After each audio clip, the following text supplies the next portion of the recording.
नमस्कार dosto, welcome to Exam Way YouTube channel. कल हमने जो है बौद्ध धर्म पढ़ा था और बौद्ध धर्म के बारे में हमने सामान्य सी जानकारी ली थी और बौद्ध धर्म की शिक्षाओं के बारे में पढ़ा था। आज हम बौद्ध धर्म की मान्यताएं पढ़ेंगे, बौद्ध संगतियाँ पढ़ेंगे और बहुत ही इम्पोर्टेंट टॉपिक है बौद्ध साहित्य का। आज हम इन तीन चीज़ों को कवर करेंगे।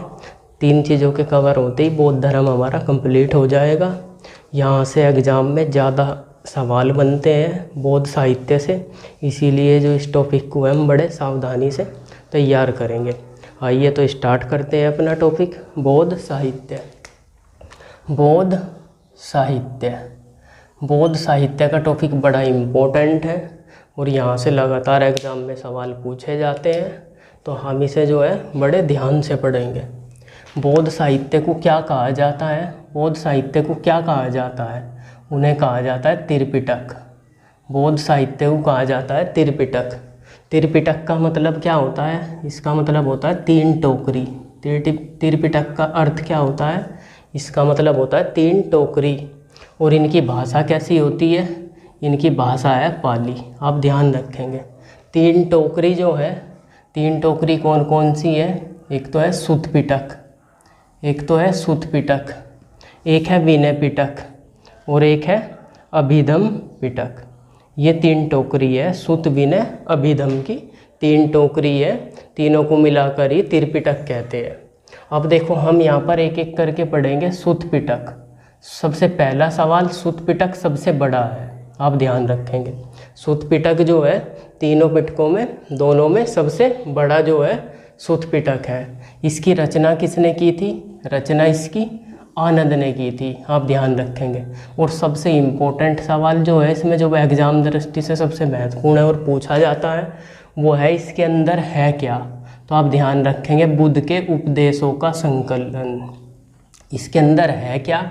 बुद्ध के उपदेशों का संकलन इसके अंदर है, ये आप ध्यान रखेंगे। यह विभाजित कहे में है, ये विभाजित है 5 निकाय में, ये विभाजित है 5 निकाय में, ये विभाजित है। पहला दीर्घ निकाय, पहला दीर्घ निकाय। दीर्घ निकाय में क्या होता है? जो बुद्ध के लंबे उपदेश है उनका संग्रह है। और बुद्ध के महापरिनिर्वाण की जो चर्चा है वो दीर्घ निकाय में ही मिलती है। बुद्ध के जो महापरिनिर्वाण की चर्चा है वो दीर्घ निकाय में ही मिलती है, आप ध्यान रखेंगे। दूसरा मिज्झम निकाय, दूसरा क्या है? मिज्झम निकाय। मिज्झम निकाय में क्या है? छोटे उपदेशों का संग्रह है, बुद्ध के छोटे उपदेशों का संग्रह है इसमें। तीसरा संयुक्त निकाय। संयुक्त निकाय में क्या आता है? संक्षिप्त घोषणाओं का संग्रह है, ये संक्षिप्त घोषणाओं का संग्रह है। इसके अंदर जो उल्लेख होता है कहीं का, अष्टांगिक मार्ग का उल्लेख होता है, मध्यम प्रतिपदा का उल्लेख होता है, और इसमें जो है प्रतीत्य समुत्पाद का जो सिद्धांत था उसका भी उल्लेख मिलता है संयुक्त निकाय में ही। चौथे नंबर पर क्या आ गया? अंगुत्तर निकाय। अंगुत्तर निकाय को हम पढ़ते हैं, इसमें 16 महाजनपदों की जानकारी मिलती है। सर्वप्रथम 16 महाजनपदों की जो जानकारी मिलती है वो इसी में मिलती है। 5वें नंबर पर इसमें क्या आता है? खुद्दक निकाय आता है 5वें नंबर पर। तो ये इसके 5 निकाय थे जिनमें ये विभाजित था। और सुत्त पिटक की जो रचना है आनंद ने की थी, बुद्ध के उपदेशों का संकलन है और ये सबसे बड़ा है। अब हम आ जाते हैं दूसरे पर, तीन टोकरी। तीन टोकरी मतलब सुत्त विनय अभिधम। अब हम दूसरे नंबर पर आ गए विनय पर। विनय पिटक, आप ध्यान रखेंगे ये सबसे छोटा है। विनय पिटक जो है सबसे छोटा है और इसका जो संकलन है वो किसने किया था? वो उपाली ने किया था। उसका आनंद ने किया था सुत्त पिटक का, और विनय पिटक का उपाली ने किया था। और मोस्ट इम्पोर्टेंट सवाल है कि इसके अंदर आता क्या है? ये सवाल इसमें सबसे ज़्यादा इम्पोर्टेंट है, यही परीक्षा में पूछा जाता है। बौद्ध संघ के आचार विचार और नियम आते हैं इसमें, तो आप इसे मोटे मोटे तरीके से ध्यान रखेंगे। बौद्ध संघ के जो नियम आते हैं वो इसमें आते हैं विनय पिटक में, आप ध्यान रखेंगे। इसके जो है 4 भाग होते हैं, पातिमोक्ष, सुत्त विभंग, खंदक और परिवार। ये जो 4 भाग हैं ये किसके हैं? ये विनय पिटक के हैं, आप ध्यान रखेंगे। अब आ जाओ तीसरे नंबर पर। तीसरे नंबर पर क्या आ गया? अभिधम पिटक आ गया। अभिधम पिटक की जो रचना हुई थी वो अशोक के शासनकाल में हुई थी, आप ध्यान रखेंगे। अभिधम पिटक की जो रचना हुई थी अशोक के शासनकाल में हुई थी, और इसके अंदर आता क्या है, बौद्ध दार्शनिक के विचारों का वर्णन आता है इसमें, आप ध्यान रखेंगे। यानी कि बुद्ध के आध्यात्मिक व दार्शनिक विचारों का संकलन आता है। और यही सवाल इनमें सबसे ज़्यादा जो इम्पोर्टेंट सवाल है इसमें वो यही है कि तीनों पिटकों में क्या आता है। सूत पिटक में क्या आता है, बुद्ध के उपदेशों का संकलन। विनय पिटक में क्या आता है, बौद्ध संघ के नियम आते हैं। और अभिधम पिटक में क्या आता है, अभिधम पिटक में आता है बौद्ध दार्शनिक के विचारों का वर्णन आता है, आप ध्यान रखेंगे। और ये जो है तो आप बड़े और छोटे को ध्यान रखेंगे। सबसे बड़ा सूत पिटक हो गया और सबसे छोटा विनय पिटक हो गया। तो हमने जो है ये त्रिपिटक देख लिया, 3 टोकरी देख ली हमने, त्रिपिटक देख लिया। तो अब हम आगे बढ़ते हैं इसी क्रम में। अब नंबर आता है हमारा जातक कथाओं का, आप ध्यान रखेंगे। जातक कथाएं है क्या, बुद्ध के पुनर्जन्म की कथाएं हैं। बुद्ध के पुनर्जन्म की जो कथाएं होती है वो जातक कथाओं में आती है। इनकी संख्या कितनी होती है, 549 होती है। भाषा इनकी पाली है, आप ध्यान रखेंगे। और ये जो है भारतीय कथा साहित्य का सबसे प्राचीन संग्रह है, ये आप ध्यान रखेंगे।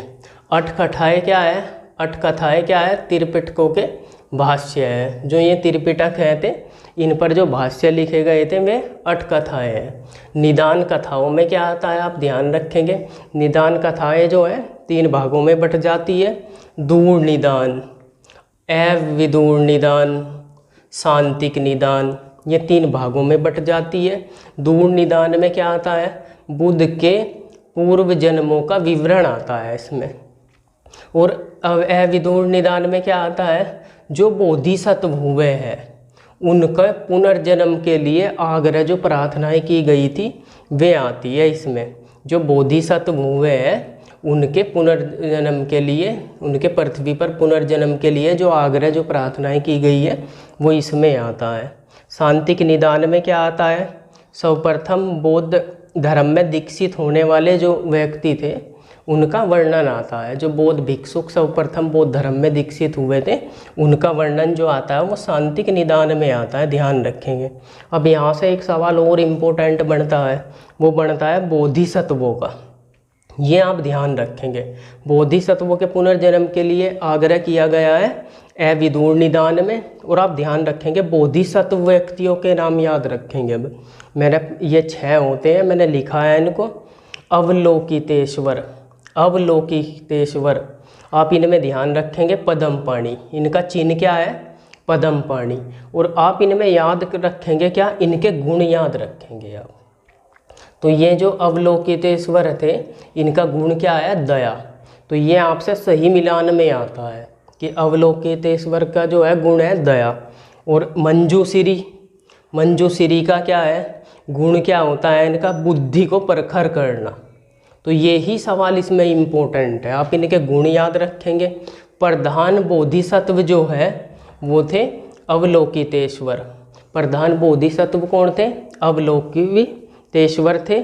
और मंजूश्री, इनके हाथ में खड़क होती थी और दूसरे हाथ में किताब होती थी। और इनका गुण क्या है, बुद्धि को परखर करना। वज्रपाणि, इनका चिन्ह क्या है, वज्र। और गुण क्या है, कठोरता, ध्यान रखेंगे। क्षितिग्रह, ये शुद्धता का प्रतीक है। ये क्या है, शुद्धता का प्रतीक है।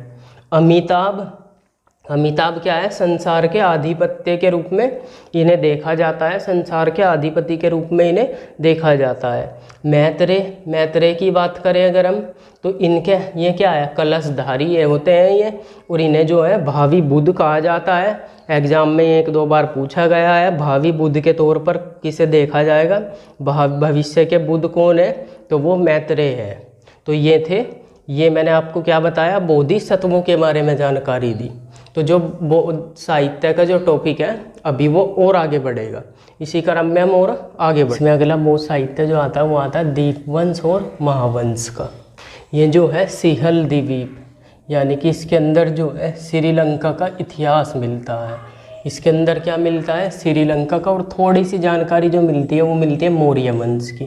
तो इसके अंदर दो तरह का इतिहास मिलता है, श्रीलंका का इतिहास और मौर्य वंश का इतिहास। इसकी भाषा जो है वो पाली भाषा में ये है। मिलिंद पन्नो जो यूनानी राजा थे, मिनांडर, इन्हें संस्कृत में क्या कहते थे, मिलिंद। और इनके समय में एक बौद्ध भिक्षुक इनके दरबार में आया था, उसका नाम था नागसेन। और राजा मिनांडर ने नागसेन से जो प्रश्न किए थे, यानी कि वो जो वार्तालाप था इन दोनों के बीच का, वो मिलिंद पन्नों में मिलता है। तो नागसेन और राजा मिनांडर के जो प्रश्न थे, उनका जो पूरा वार्तालाप है वो किस में मिलेगा, मिलिंद पन्नों में मिलेगा। नागसेन ने इसकी रचना की थी। ये आप ध्यान रखेंगे, पाली भाषा का ये ग्रंथ है। संस्कृत भाषा में जो लिखे गए हैं ग्रंथ जो बौद्ध धर्म से संबंधित है वो देखो। अश्वघोष ने बुद्ध चरित्र लिखा, सौंदरानंद लिखा, सारीपुत्र प्रकरण ये एक नाटक के रूप में लिखा। वज्र सूची जो है एक उपनिषदीय ग्रंथ के रूप में इसकी रचना की इन्होंने। ये इसमें सारीपुत्र प्रकरण, इसमें सारीपुत्र बौद्ध धर्म में कैसे दीक्षित हुए उस पूरा प्रकरण मिलता है इसमें। सौंदरानंद जो बुद्ध के चचेरे भाई थे, उनका बौद्ध धर्म में कैसे निपुण हुए, बौद्ध धर्म कैसे अपनाया उन्होंने। और उनकी पत्नी जो सुंदरी थी, उसका जो वियोग था, वो उसकी जो वेदना थी, उसका वर्णन मिलता है इसमें। बुद्ध चरित्र जो लिखी थी वो अश्वघोष ने लिखी थी। इन्हें भारत का क्या कहते हैं, मिल्टन कहते हैं। इन्हें भारत का मिल्टन कहते थे, ये ध्यान रखेंगे। महावस्तु में क्या, इसमें बुद्ध के जीवन का ही वृत्तांत मिलता है। ये बुद्ध के जीवन वृत्तांत से संबंधित है, ये आप ध्यान रखेंगे। और ये जो ग्रंथ है, ये ग्रंथ तो हीनयान का है, लेकिन विशेषता कहीं की बताता है, विशेषता महायान की बताता है, आप ध्यान रखेंगे। विशुद्धि मार्ग किसकी है, बुद्ध घोष की रचना है। और ये अभिधम घोष जो है, ये किसकी रचना है, वसुबंधु की रचना है, वसुबंधु की रचना है। और महायान में अगर हम देखें, महायान शाखा में देखें क्या ग्रंथ है, ललित विस्तार जो है ये बुद्ध के जीवन की सुवर्णित कथा है। और इसके उपयोग से ही, ललित विस्तार के उपयोग से ही एडविन अर्नोल्ड ने क्या लिखी थी, लाइट ऑफ एशिया पुस्तक लिखी थी। तो जो लाइट ऑफ एशिया पुस्तक थी वो ललित विस्तार के सहायता से लिखी गई थी, एडविन अर्नोल्ड ने लिखी थी। सुधर्म पुंडरीक जो है ये संवादों की दीर्घ श्रृंखला है। वज्र छेदिका क्या है, आत्मज्ञान संबंधी लेख हो गया। सुखावती व्यू क्या है, अमिताभ जो अभी मैंने बोधिसत्व आपको पढ़ाए थे, जो बोधिसत्व थे अमिताभ एवं उनका स्वर्ग का वर्णन इसमें मिलता है। कूरंड व्यू में क्या मिलता है, अवलोकितेश्वर के महानता दिखाई जाती है इसमें। तो ये क्या थे, ये क्या बताए गए थे, ये बोधिसत्व थे। ये क्या थे, बोधिसत्व थे। और आपसे पूछा जाए बोधिसत्व जो है वो किसका आदर्श है, तो ये आप ध्यान रखेंगे, ये महायान का आदर्श होता है। बोधिसत्व जो है वो महायान का आदर्श होता है। अब हमारा जो सवाल इम्पोर्टेंट है, वो सबसे ज़्यादा इम्पोर्टेंट सवाल है एग्जाम दृष्टि से, वो होता है बौद्ध संगतियों का। आप ध्यान रखेंगे, प्रथम बौद्ध संगति राजगृह में, ये तो इसका समय है, ये तो इसका स्थान हो गया। राजगृह ये क्या है, इसका स्थान है। ये हो गया इसका शासनकाल, किस राजा के शासनकाल में ये हुई, कौन इसका अध्यक्ष बना, और इसमें विशेष क्या था, वो चीज़ पर आप इन चीज़ों को फोकस करेंगे। और ये इसका समय है। ये इतनी चीज़ें आपको इसमें बौद्ध संगति में क्लियर करनी पड़ेगी। आइए देखते हैं, प्रथम बौद्ध संगति जो है वो 483 ईसा पूर्व में, जब बुद्ध की मृत्यु हुई, बुद्ध की मृत्यु के बाद प्रथम बौद्ध संगति का आयोजन हुआ, राजगृह में हुआ था।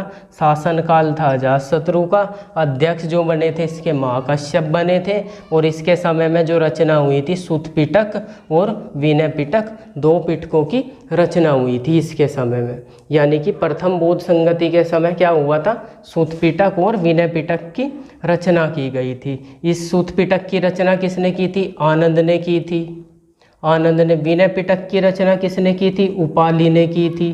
तो दोनों पिटकों की रचना की गई थी प्रथम बौद्ध संगति में। द्वितीय बौद्ध संगति ठीक इसके 100 साल बाद हुई थी, 383 ईसा पूर्व में, वैशाली में हुई। कल अशोक का शासनकाल था, साबकामी इसके अध्यक्ष बने थे। और आप ध्यान रखेंगे इम्पोर्टेंट सवाल, इस यहाँ पर क्या हुआ था, बौद्ध संघ का विभाजन हुआ था। आप ध्यान से पढ़े आप इसे, बौद्ध संघ का विभाजन हुआ था। बौद्ध धर्म का विभाजन नहीं कह रहा मैं बौद्ध संघ का विभाजन कह रहा हूँ।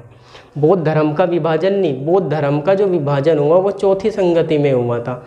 आपसे जब सवाल पूछेगा बौद्ध संघ का विभाजन कौन सी संगति में हुआ था, आप बताएंगे दूसरी संगति में, महासांगिक और स्थाविर या थेरावादी। ये बौद्ध संघ जो है ऐसे दो शाखाओं में बट गया था, ये आप ध्यान रखेंगे। तृतीय बौद्ध संगति जो है 251 ईसा पूर्व में ये होती है, पाटलिपुत्र में होती है, अशोक के शासनकाल में होती है। मोगलीपुत्तिस जो है इसके अध्यक्ष बनते हैं। और इसमें विशेष क्या है, अभिधम पिटक की रचना। सवाल पूछा गया है एग्जाम में, अभिधम पिटक की रचना किसके शासनकाल में हुई थी, तो अभिधम पिटक की रचना अशोक के शासनकाल में हुई थी, ये आप ध्यान रखेंगे। चतुर्थ बौद्ध संगति प्रथम शताब्दी में हुई थी, कुंडलवन कश्मीर में हुई थी, कनिष्क का शासनकाल था। अध्यक्ष जो बने थे वो वसुमित्र बने थे और जो उपाध्यक्ष इसके बने थे वो अश्वघोष बने थे, ये आप ध्यान रखेंगे। और इसमें विशेष क्या है, बौद्ध धर्म का विभाजन। बौद्ध धर्म जो है हीनयान और महायान दो शाखाओं में बट गया था। बौद्ध धर्म जो है हीनयान और महायान दो शाखाओं में बौद्ध धर्म यहाँ पर बट गया था। एक संगति का, पांचवी संगति का और जिक्र आता है, वो भी देख लो आप। पांचवी जो बौद्ध संगति है वो हर्षवर्धन के शासनकाल में हुई थी। कहाँ हुई थी, कन्नौज में हुई थी, कन्नौज में हुई थी। पांचवी बौद्ध संगति जो है कन्नौज में हुई, कन्नौज में हुई। शासनकाल किसका था, शासनकाल था हर्षवर्धन का। अध्यक्ष कौन बने थे, अध्यक्ष बने थे हवेनसांग, हवेनसांग इसके अध्यक्ष बने थे। और इसका समय कितना था, इसका समय कितना था, समय था 7वीं सदी, 7वीं सदी में ये। और यहाँ पर हुआ क्या था, इसमें जो है महायान की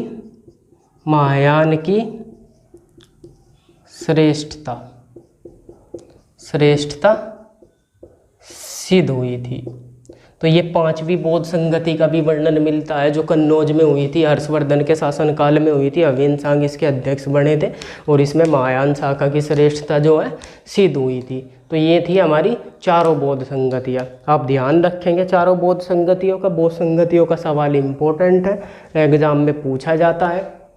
तो हमने यहाँ पर क्या पढ़ लिया, हमने यहाँ पर बौद्ध साहित्य को पढ़ लिया है और बौद्ध संगतियों को पढ़ा, हमने बोधिसत्वों को देखा। अब हमारा यहाँ पर क्या रह गया, बौद्ध धर्म का विभाजन और बौद्ध धर्म का पतन और बौद्ध धर्म की मान्यताएं, ये तीन चीज़ रहेगी। तो हम यहाँ पर देखेंगे बौद्ध धर्म का विभाजन किस प्रकार हुआ और बौद्ध धर्म की मान्यताएं क्या थी। बस हम इतना देखेंगे और ये टॉपिक जो है हमारा कंप्लीट हो जाएगा।